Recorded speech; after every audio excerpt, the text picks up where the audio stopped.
Que a graça e a paz do nosso Senhor Jesus Cristo esteja sempre presente em sua vida.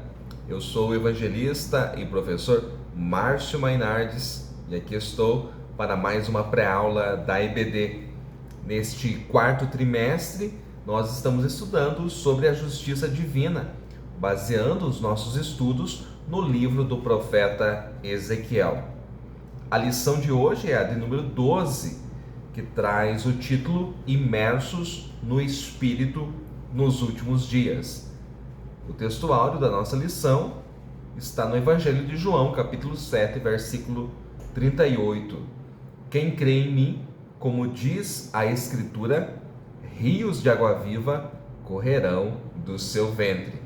A verdade prática diz que o rio da vida, que representa o fluir do Espírito Santo, passa no meio do povo de Deus. A nossa leitura bíblica em classe, o texto que será trabalhado na sua aula, é Profeta Ezequiel, capítulo 47, versículos 1 ao 12. Se você está conhecendo agora o nosso canal, seja muito bem-vindo, inscreva-se neste canal, deixe o seu like, deixe o seu comentário, é muito importante para o nosso ministério, o seu feedback, o seu retorno. A palavra principal aqui no título da sua lição é imersos. Vamos analisar então o que é imerso. Se você for procurar no dicionário de português, você vai encontrar o seguinte: imerso é mergulhado, afundado, submerso, coberto de água ou de outra substância. Esta é a definição básica de imerso. A palavra de Deus, ela nos mostra que desde o Pentecostes, Atos 2, versículo 1 a seguir, a promessa que fora pronunciada por Joel, o profeta Joel, está se cumprindo. Então compare profeta Joel, capítulo 2, versículos 28 e 29, com Atos, capítulo 2, versículos 16 ao 18. Não é que em Atos 2 ela se cumpre de forma integral, de forma completa. Quando Pedro se levanta, logo após a descida do Espírito Santo, e inicia o seu discurso, ele pronuncia a profecia de Joel. E ele está dizendo que ali é o início do cumprimento da profecia do profeta Joel, mas ela se cumprirá de forma integral, de forma completa, nos últimos dias sobre a nação de Israel. Então a promessa iniciou seu cumprimento ali em Atos capítulo de número 2, a partir do versículo 16, mas ela continua se cumprindo e será completa quando toda a nação de Israel receber o Messias, todo o remanescente, deixa isso bem claro, todo o remanescente de Israel receber o Messias. A presente lição, então, ela analisa o texto de Ezequiel 47 em três aspectos. O primeiro aspecto é o escatológico, o segundo aspecto é o pneumatológico e o terceiro aspecto é o geológico. Professor, eu acho complicado isso. Então deixa eu esclarecer para você o que significam esses três aspectos que podem ser muito úteis na introdução da sua aula. O primeiro aspecto escatológico está dizendo que o texto será analisado a partir do estudo das últimas coisas. O que é escatologia? A escatologia nada mais é do que o estudo das últimas coisas, daquilo que a Bíblia diz a respeito do cumprimento daquilo que os profetas ou os apóstolos disseram sobre os últimos dias. Os fatos, então, retratados pelo profeta Ezequiel aqui, acontecerão no futuro, após a vinda de Cristo à Terra no milênio. Então você não pode se perder na cronologia. O que Ezequiel está vendo aqui no capítulo 47 não ocorrerá no fim do cativeiro ou quando Israel voltar para a sua terra. Não ocorreu. Então, a profecia de Ezequiel, aqui no capítulo 47, se refere às últimas coisas, aos últimos acontecimentos. Acontecerá sim no milênio, por isso que o texto é tratado de forma escatológica. Mas também o texto será analisado de forma pneumatológica ou paracletológica. O professor complicou. Pneumatologia é o estudo do Espírito Santo. Paracletologia também são nomes diferentes para a mesma matéria teológica. Então, na teologia comum se usa pneumatologia, que fala do estudo sobre o soprar, sobre o vento do Espírito. Mas eu prefiro utilizar paracletologia, que é o estudo sobre o Paracletos. Então, no texto do Novo Testamento, a palavra que aparece é Paracletos, um advogado, um defensor, alguém que se coloca ao lado de outro para o auxiliar, para o defender. Então, este nome é dado no Novo Testamento à pessoa do Espírito Santo. É por isso que nós analisaremos também este texto no aspecto pneumatológico ou paracletológico a partir da doutrina do Espírito Santo. Neste aspecto, irmãos, o rio aqui é o fluir do Espírito Santo e a diferente profundidade, conforme o profeta caminha aqui, a diferente profundidade da água, conforme o caminhar do profeta, são os diferentes níveis do Espírito na vida do crente salvo. Conforme o crente começa a estudar a palavra, a orar, ele começa a atingir níveis maiores. Então, esta é a caminhada cristã. O dia que você começou, as águas davam nos seus tornozelos. Agora talvez estejam nos lombos, ou talvez você já esteja fluindo, mergulhando no rio do Espírito. Então, no aspecto pneumatológico, os diferentes níveis de água ali são os diferentes níveis espirituais na vida do crente conforme o seu caminhar, tá?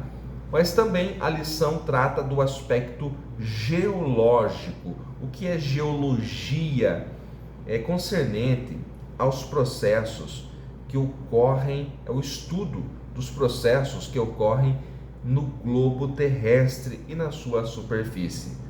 No texto aqui, nós vemos ocorrer grandes mudanças na terra de Israel. Estará totalmente diferente de como era conhecido nos dias do profeta, como também da forma que é conhecida hoje. Então, transformações geológicas. Também é interessante nós salientarmos aqui que o novo templo, que é o quarto templo, se você não viu a pré-aula anterior, é importante que você veja. O novo templo, que é o quarto, ele é literal, assim como os dois primeiros foram literais, o templo de Salomão, o templo de Zorobabel, e assim como o terceiro templo será literal durante a grande tribulação. Então nós vemos aqui no presente texto, nós vemos uma corrente de águas fluindo sob o templo, ou seja, debaixo do templo. Então é um aspecto bastante interessante. Você pode aplicar aqui o texto de Joel 3:18, que diz: e a descer que naquele dia os montes destilarão mosto e os outeiros manarão leite, e todos os rios de Judá estarão cheios de águas, e sairá uma fonte da casa do Senhor. Olha só, e sairá uma fonte da casa do Senhor e regará o vale de Sitim. Então o profeta Joel também falando desta fonte de água que surge debaixo sob o templo. A origem destas águas coincide com a segunda vinda de Cristo sobre o Monte das Oliveiras, que ocasionará um grande terremoto. Haverá assim um grande vale atravessando Jerusalém, permitindo que as águas fluam. Para que você confirme isso, é importante verificar, aplicar o livro do profeta Zacarias, o capítulo 14, os versículos 4 ao 8. Eu não vou ler aqui, mas é muito importante você aplicar para você confirmar aquilo que eu estou dizendo. Então, a origem dessas águas coincidem com a segunda vinda de Cristo à terra, quando ele virá sobre o Monte das Oliveiras, ocasionará um grande terremoto e haverá assim um grande vale atravessando Jerusalém, permitindo que as águas fluam e fazendo essa transformação geológica que nós falamos agora há pouco. É importante entender também que o Senhor irá restaurar a terra no milênio, como era o Éden, como era lá no início, lá em Gênesis. Olha só para Ezequiel capítulo 36 e versículo 35, que diz: E dirão, esta terra assolada ficou como o jardim no Éden. E dirão, esta terra assolada ficou como o jardim no Éden. Então compare esse texto com Gênesis 2 e 10, que fala que do Éden fluía um rio e se transformava em quatro, e se dividia em quatro braços, para que você entenda que no milênio Deus está restaurando a terra como era no princípio. Vamos analisar agora o fluir do Espírito Santo na vida do cristão. Então, o que nós vamos fazer agora não é uma exegese, que é extrair o original das palavras, aquilo que o texto diz, e sim uma aplicação do texto. Então, partindo aqui do segundo princípio, que é o princípio pneumatológico, vamos aplicar esse texto. O que significa as águas pelos tornozelos? Água pelo tornozelo é aquele novo convertido que acabou de receber o batismo com o Espírito Santo. E ele está empolgado, ele evangeliza, ele anuncia o evangelho, ele ora pelas pessoas, ele impõe as mãos, porque ele foi batizado com o Espírito Santo. Porém, ainda falta muita coisa, falta uma caminhada vem a seguir. Aí nós temos o segundo nível, as águas estão já pelos joelhos, através da ação do Espírito Santo e também do estudo, principalmente do estudo da Bíblia. Este crente, ele descobre a realidade do mundo espiritual. Ele descobre que esse mundo espiritual que tanto o empolga, também tem alguns desafios. Esse é o segundo nível. Aí mais à frente tem as águas pelos lombos.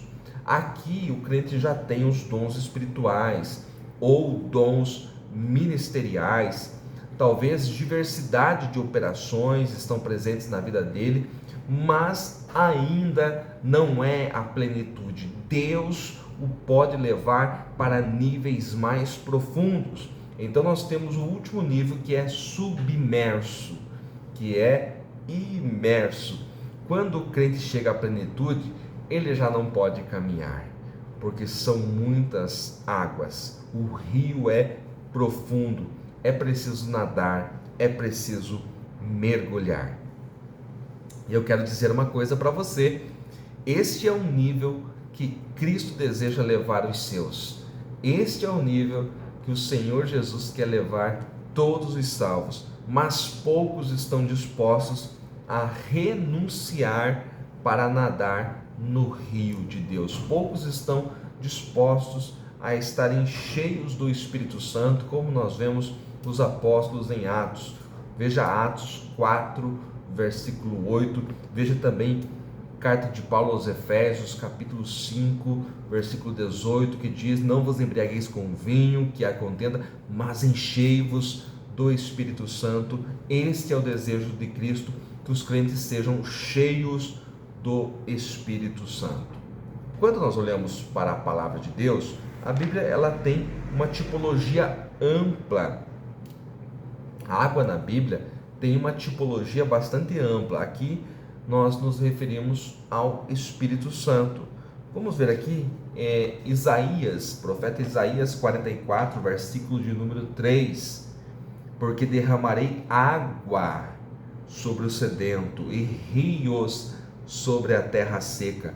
Derramarei o meu espírito sobre a tua posteridade e a minha bênção sobre os teus descendentes. Compare este texto com João capítulo 7, versículos 37, 38, 39.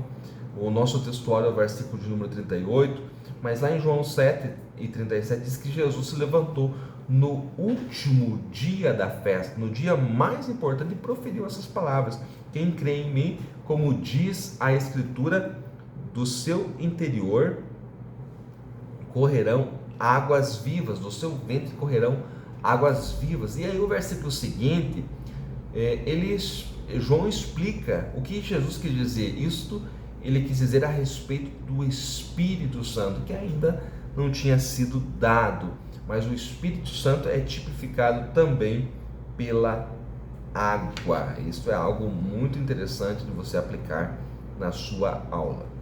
Agora, o último aspecto é a transformação geológica. Então aqui nós temos uma região chamada Arabá. Arabá no hebraico literalmente quer dizer árido, mas no Antigo Testamento às vezes quer dizer planície ou deserto. É um vale que se estende desde o norte de Israel até próximo ao Mar Vermelho. Aqui fica o Mar Morto. E como o próprio nome já diz, não há nenhum tipo de vida. Não há neste mar, não há evaporação. 30% dele são sais minerais, enquanto a maioria dos oceanos, a maior parte dos oceanos, tem 3% de sais minerais. Ele está a quase 400 metros abaixo do nível do mar. Portanto, hoje é impossível haver vida. Mas quando eu vou para a palavra de Deus, Lucas 1:37 faz uma declaração que para Deus nada é impossível. Ele é o Criador, Ele é o eu sou, Ele pode todas as coisas. Não existe impossível para Deus. Até mesmo a morte, que o homem não tem jeito para ela, Deus tem a solução. Deus tem vida. É impossível haver vida no Mar Morto hoje, mas quando a transformação de Deus vier no milênio, haverá vida, haverá flores, haverá árvores, haverá um lugar frutífero junto ao Mar Morto. Por mais que isso seja impossível hoje, Deus vai transformar este lugar. Porque quando o rio de Deus chega, quando as águas saem do templo de Deus e por onde elas passam, haverá vida. Onde há morte, haverá sim um milagre, haverá o sobrenatural de Deus e terá vida. Então esta lição, ela tem um contexto bastante amplo para você trabalhar. Você pode fechar aí com Ezequiel 47, versículos 7 ao 12, que fala da abundância de árvores, que fala que haverá vida, que viverá tudo por onde quer que entrar este ribeiro, que haverá abundância de peixes, toda sorte de árvores que dá fruto para se comer, as suas águas que saem do santuário, e o seu fruto servirá de alimento, e a sua folha de remédio. É isso que Deus fará, e é isso que Deus já está fazendo na sua vida, você que ama a palavra de Deus. Se esses conceitos eles foram úteis para lhe ajudar na preparação da sua aula, não deixe de compartilhar, dá aí o seu like e também deixe o seu comentário, e que Deus em Cristo o abençoe mais e mais.